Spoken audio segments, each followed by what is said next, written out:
We're at the LA Auto Show and Kia has unveiled the refresh Sportage. All right, let's get this out of the way. America, we're in America, they call it Sportage. North of the border, it's called Sportage. We're gonna use both for this video. You get the idea. And you know what, Andrea? Yeah. This is a kind of a mid-cycle facelift for this product. They've gotten rid of sort of the more strange looking front grille that some people didn't like, more conventional looking, and we're gonna get into it all. So we've got updates to the technology, design elements, interior and exterior, and the hybrid and plug-in hybrid powertrains get a boost in power. Now we're standing in front of the Sportage hybrid model. Wow, first off, I gotta say, I love this blue color.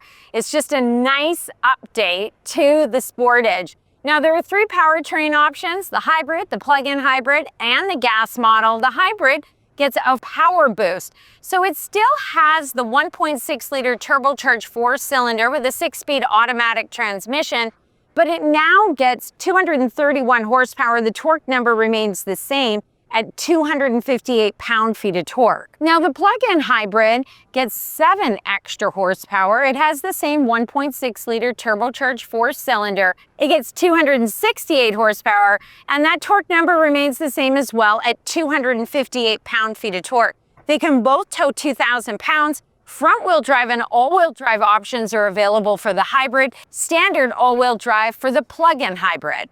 Now there's no change to the gas model. It is a 2.5 liter 4-cylinder with an 8-speed automatic transmission, 187 horsepower and 178 pound-feet of torque. Front-wheel drive and all-wheel drive options are available, and this gas model can tow 3,500 pounds. So the current Sportage that's available in the marketplace, some find it a little bit too edgy and polarizing in terms of design. This 2026, this is a 2026 model, has been maybe made a little more mainstream in traditional SUV looks. Kind of what we saw with the Sorento.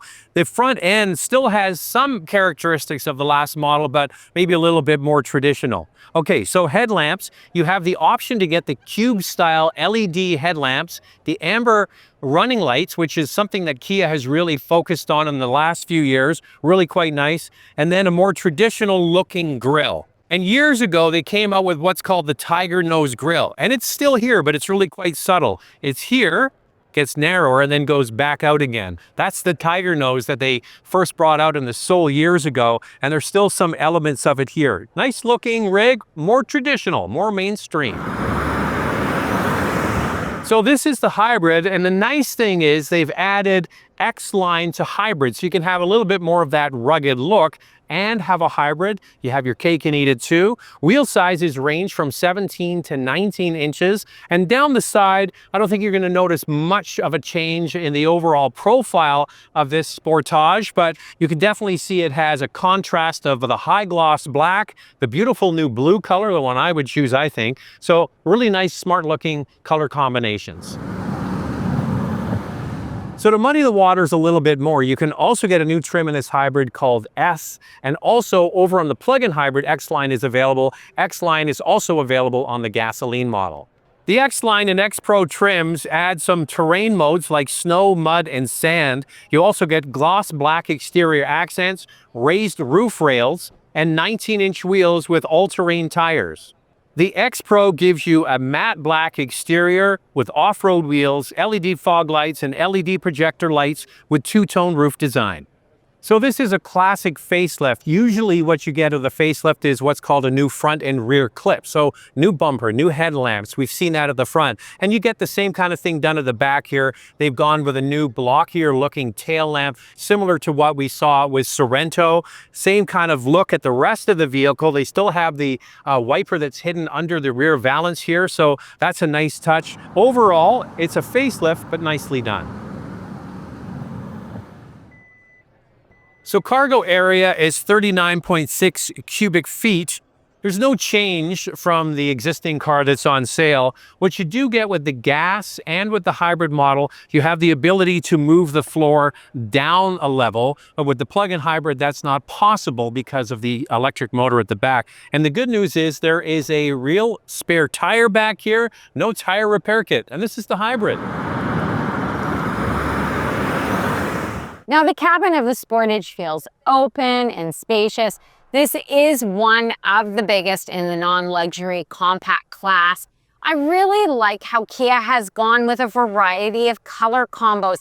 This hybrid has the white with the dark gray combo. There's also like a saddle brown, and then a kind of like a darker gray color that they have a gas model on display here, and that looks really great. You've got ambient lighting here on the dash. This one is in blue, but of course you can change the colors if you choose.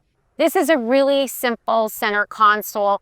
The hybrid and the plug-in hybrid have the dial shifter, and then the gas model still has the traditional shifter. But what I like is that Kia has still left quite a few buttons in here. We know in the last Sportage vehicle that it toggles back and forth between entertainment and climate control, and that's the same for this model. Now look at the center console here and all the buttons. This is where your heated steering wheel is, your heated front seats, ventilated front seats. You'll notice that the center console has no piano black, and when we were in South Korea recently, we spoke to the head of interior design, and he said that Kia is moving away from piano black. It's kind of had its time in the market, and they're going for more of a different texture or maybe a matte finish, and we see it with this model. The cup holders are here, and you can close them so you can put other things if you don't have cups, and it's just easy to open with the touch of a button. Cargo space isn't too bad in here. It's not huge, but it is fairly deep. I like the clean layout in here overall. The panoramic sunroof, it has a shade, as you can see. Unfortunately, we can't open it, but the sunroof does open and it tilts, just like the 2025 Kia model. The wireless charger is found here. There's also a tray if you choose to have it covered and look a little bit cleaner. Now, the technology has been updated in here with dual 12.3-inch screens with standard wireless Apple CarPlay and Android Auto. You've got navigation. You've got an available 360 camera. So you've got a lot of new updates in here technology-wise. I'm really happy that wireless Apple CarPlay has been added as standard equipment now. There are some available features, a 10-inch head-up display, and new digital features and services through Kia Connect. There are available features like power folding exterior mirrors, which you don't always see in the compact class, a 360 surround view monitor, the Harman Kardon premium sound system, a wireless charging pad, and there are optional rear heated seats on the plug-in hybrid and hybrid. Now we're in the gas model, and a really nice lady said to us she has the key, so we're able to open this up and show you the infotainment system. So just as I suspected, yes, you toggle back and forth between HVAC and entertainment. Here is your volume knob, and you can set this so you can put it on the one that you use most often. If you're always using entertainment, set it and hold it. And then if you want to switch over, you can do the same and go to HVAC. So this has got the dual 12.3-inch screens, and it has standard wireless Apple CarPlay and Android Auto. As I said, I think that the screens look great. The graphics are really clear. And I find that the system is super easy to use. We've been in many Kia models with this infotainment, and it's really simple. Okay, some nice touches back here if you're going on longer road trips. You have USB connectivity. It's not in the center console, it's in the seat backs of the front seats. You've still got this hook here. You can put your coat over the headrest at the back. That's nice. Excellent leg room and excellent headroom. This Kia, along with its cousin over at Hyundai, are the largest in this class of vehicles, so you get a lot of space in the back. Nice feature also, the seats recline, so you can really stretch out back here. There is a map pocket and there's air vents, but I don't see any heated seats back here.